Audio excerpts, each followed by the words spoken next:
నేను ఈరోజు ఒక రెండు విషయాల గురించి మాట్లాడతాను. ఒకటి క్లారిటీ, ఇంకొకటి అవమానం. మనిషికి క్లారిటీ ఉండకపోతే జీవితంలో ఏం కోల్పోతాడో, ఏం జరుగుతుంది దాని మీద.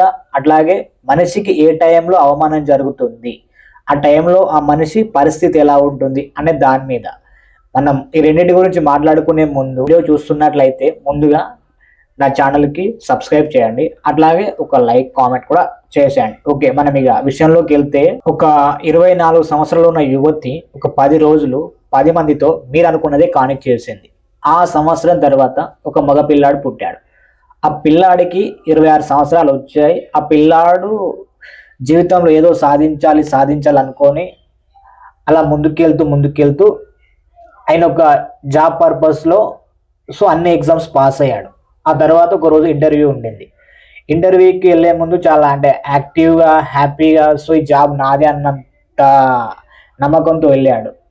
ఒక ఇంటర్వ్యూ రూమ్కి వెళ్ళాడు. ఇంటర్వ్యూ స్టార్ట్ అయ్యి ఆ ఇంటర్వ్యూ చేస్తున్న వారు రెండు చిన్న సింపుల్ క్వశ్చన్స్ అడిగారు.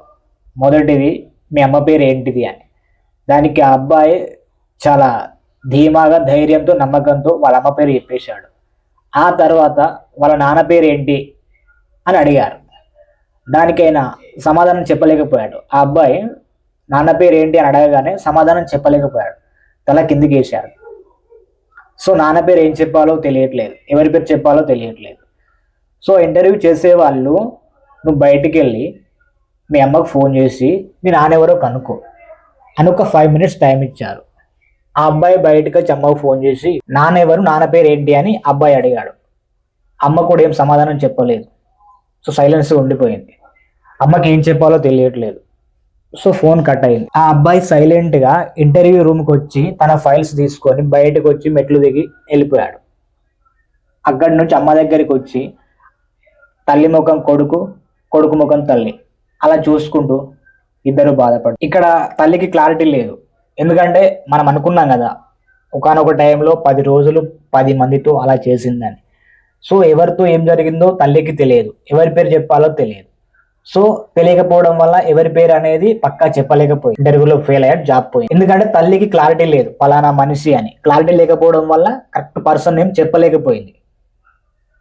ఇక్కడ తల్లికి అవమానం జరిగింది, కొడుకు అవమానం జరిగింది. ఆయన కన్న కళలు మొత్తం అక్కడికి ఆవిరైపోయాయి. ఇక్కడ ఇంటర్వ్యూ చేసిన వాళ్ళే ఒకప్పుడే 10 మంది. అంటే వాళ్ళకి కూడా క్లారిటీ లేదు. అంటే ఈ అబ్బాయి ఎవరి అబ్బాయి అని, అంటే ఈ అబ్బాయికి ఎవరు తండ్రి అని తెలుసుకోవడం కోసమే వాళ్ళు ఇంటర్వ్యూ పెట్టారు. కానీ చివరికి వాళ్ళకు కూడా క్లారిటీ లేకుండా పోయింది. ఇప్పుడు నేనేమంటున్నానంటే, జీవితంలో ఏదైనా పని చేస్తే క్లారిటీ ఉండాలి. ఫస్ట్ ఆఫ్ ఆల్ క్లారిటీ ఉండాలి. నువ్వు ఏం చేసినా, ఈ రోజు నువ్వు కూలి పని కాకుండా రేపు ఇంకో పని చేసి, ఎల్లుండి ఇంకో పని చేసావనుకో, రేపు ఎవరైనా అడిగితే చెప్పడానికి మన క్లారిటీ ఉండదు. ఎందుకంటే మనం ఇది చేస్తున్నామని ధైర్యంగా, నమ్మకంగా చెప్పాలంటే మనకంటూ క్లారిటీ ఉండాలి. నువ్వేం చేస్తున్నావు అనేది. నువ్వు జాబ్ చేస్తున్నావా, ఏ జాబ్ చేస్తున్నావు, అందులోనే ఉంటున్నావా, అదే జాబ్ చేస్తున్నావా, చేస్తే అదే జాబ్ చేస్తుందని చెప్పొచ్చు. అంతేకాని ఇవాళ జాబ్ చేసి ఈ జాబ్ వదిలేసి రేపు ఇంకో జాబ్కి వెళ్ళి ఆ తర్వాత ఇంకో జాబ్కి వెళ్తే ఏ జాబ్ చెప్పుకోవాలి, ఏం చేస్తున్నావు చెప్పుకోవడానికి మనకు క్లారిటీ ఉండదు. క్లారిటీ ఇంపార్టెంట్ జీవితంలో. ఏది లేకున్నా పర్లేదు, క్లారిటీ ఉండాలి. నువ్వేం చేస్తున్నావు అని అవతలి వాళ్ళు అడిగినప్పుడు చెప్పడానికి, ప్లస్ మనం ఏం చేస్తున్నామో అట్లీస్ట్ మనకైనా తెలియాలి, క్లారిటీ ఉండాలి. నేను ఇది చేస్తున్నా, ఇది దీనికోసం చేస్తున్నా, ఇది దీనికోసం చేస్తున్నా అని మనకంటూ క్లారిటీ ఉండాలి. ఇక అవమానం విషయానికి వస్తే, ఆ తల్లి కొడుకు దగ్గర అవమానపడింది, కొడుకు ఆ ఇంటర్వ్యూ రూమ్లో అవమానపడ్డాడు. జీవితంలో మనది కాందాన్ని మనదని చెప్పుకుంటే దానికి అంటే అసలైన ఓనర్ వచ్చినప్పుడు వాళ్ళ ముందు మనకు అవమానం జరుగుతుంది. కాబట్టి మనది కాందాన్ని ఎప్పటికైనా కూడా మనది అని చెప్పుకోవద్దు.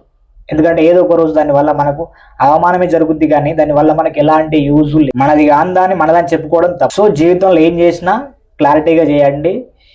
దేని గురించి చెప్పినా నమ్మకంగా, ధైర్యంతో చెప్పండి. అట్లాగే అవమాన పడే పనులు ఎప్పటికీ చేయొద్దు. దానివల్ల మీ జీవితం అనేది పడిపోద్ది, మీ వాల్యూ అనేది పడిపోతుంది తప్ప ఎప్పటికీ మీ వాల్యూ అనేది పెరిగిపోతూ ఉండదు.